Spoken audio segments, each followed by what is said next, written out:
அன்னை உமையாளும் அரணார் தாமும் அகமது மகிழ்ந்து வாழும் நாளில் அவுணர் சூழ செந்தூர அசுரன் அரசனாகி ஆள்கின்ற ஒரு பொழுதில் அன்னை உமையாளும் அரணார் தாமும் அகமது மகிழ்ந்து வாழும் நாளில் அவுணர் சூழ செந்தூர அசுரன் அரசனாகி ஆள்கின்ற ஒரு பொழுதில் விண்ணிடை எழுந்த வானொலியொன்று விண்ணகம் வென்று மண்ணகம் ஆளும் வேந்தை கேள் நின்னுயிர் கவர வேளமுகத்தோன் அன்னை உமையின் உதரம் தன்னில் கருவாய் தோன்றி உயிராய் வளர்தல் அறிவாய் மூடா என்றொடை செய்ய செந்தோறும் சினந்தம் என்னுயிர் கவர கருவாய் வளரும் விண்ணிடை எழுந்த வானொலியொன்று விண்ணகம் வென்று மண்ணகம் ஆளும் வேந்தை கேள் நின்னுயிர் கவர வேளமுகத்தோன் அன்னை உமையின் உதரம் தன்னில் கருவாய் தோன்றி உயிராய் வளர்தல் அறிவாய் மூடா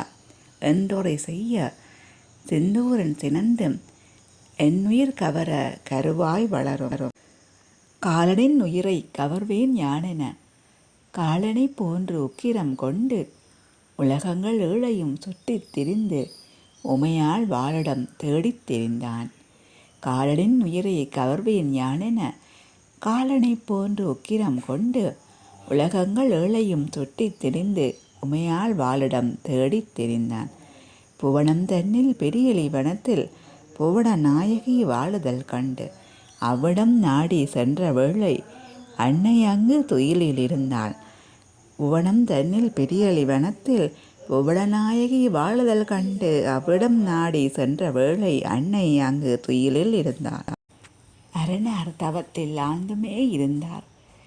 அதுவே தருணம் காரியமாற்ற என்றே அசுரன் மனதில் நினைத்து தன்னை மறைத்து அருவம் ஆகி அம்பிகை தனது அகடு புகுந்து அம்பிகை பாலன் சிரமதை அறுத்து செந்தூரன் தலையை அழித்துமே மீண்டான். சிரமற்ற சிசுவது வளர்தல் அறியான். அரணார் தவத்தில் ஆழ்ந்துமே இருந்தார்.